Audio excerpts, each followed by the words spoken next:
Good without God. Misunderstanding the moral dilemma. Earlier this week, an atheist posted on Twitter that despite not believing in God, he did morally upright things and tried to help people. He was, he said, good without God.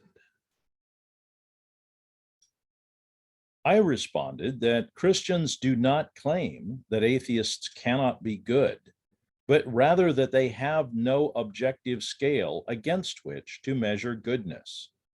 There cannot truly be good without God for the simple reason that God gives good its meaning.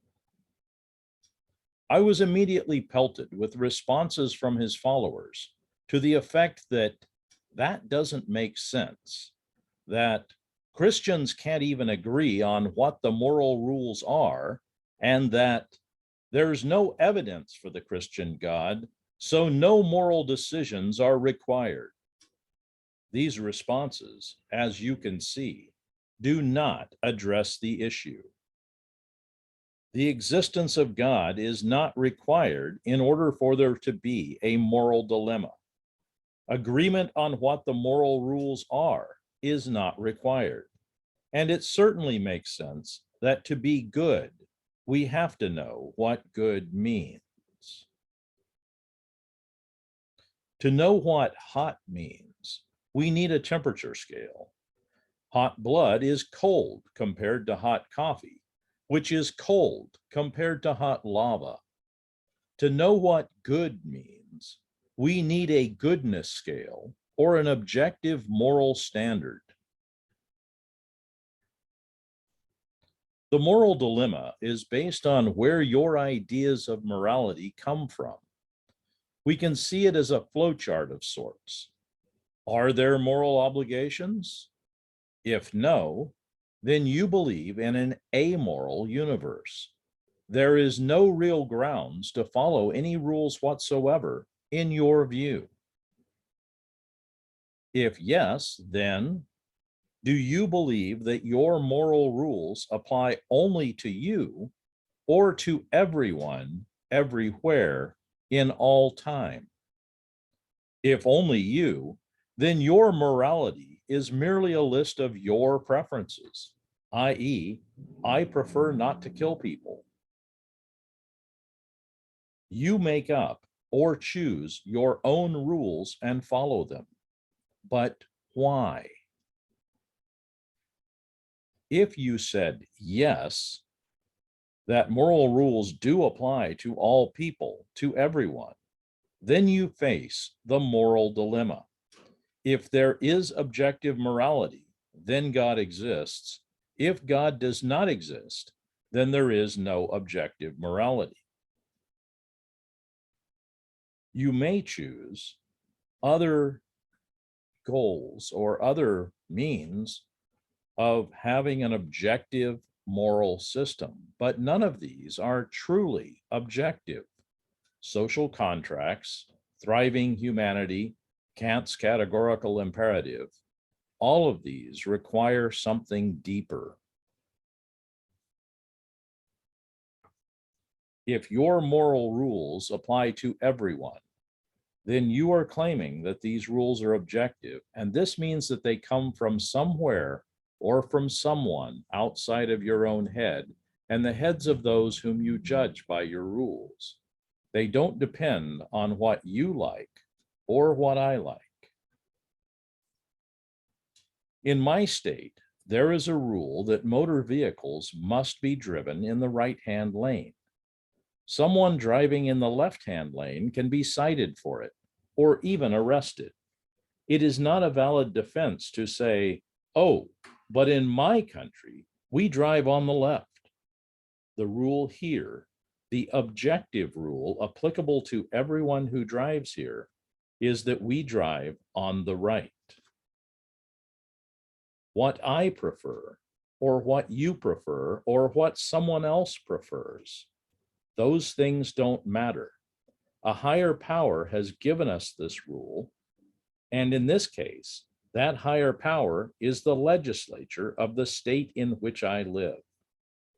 Let's look at the responses that I received above and see how those apply to driving on the right. We can't even agree on which side of the road to drive. In my country, we drive on the left. That's not a valid response, is it? That we, you and I, have different opinions about what the rules should be does not affect the fact that there are rules, nor that one of us is right with respect to what the legislature has ordained, and that one of us is wrong.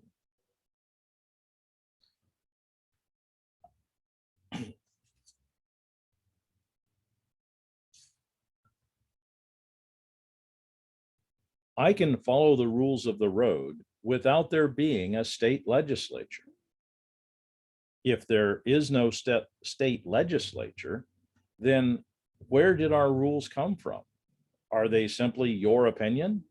And if I choose to defy those rules, on what grounds will you hold me accountable?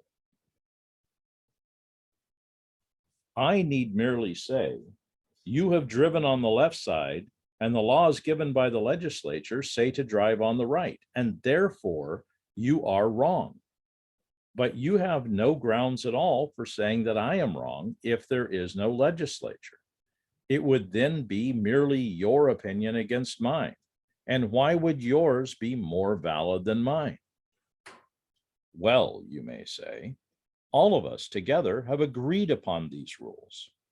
This is the basis for social contract theories of moral rules. Ignoring the fact that this just makes a new pseudo legislature, what if I am not a party to your contract? What if I did not agree to your rules? Am I truly wrong or merely wrong in your collective opinions? And if I am part of a party of equal size to your own, does our social contract outweigh yours or vice versa? So you see, we speak nonsense in believing a social contract to be an objective universal source of morality.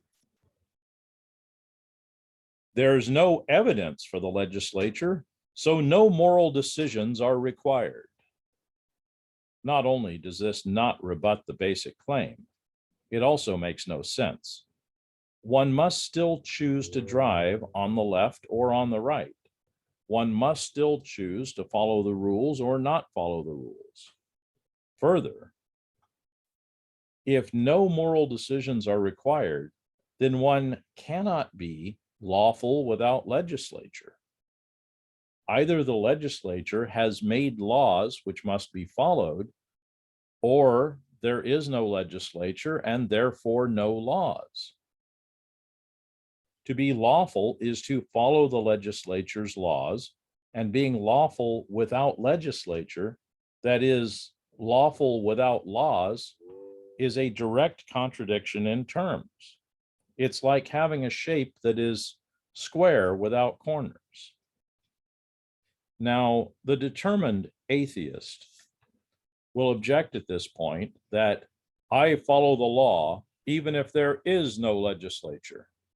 That proves nothing.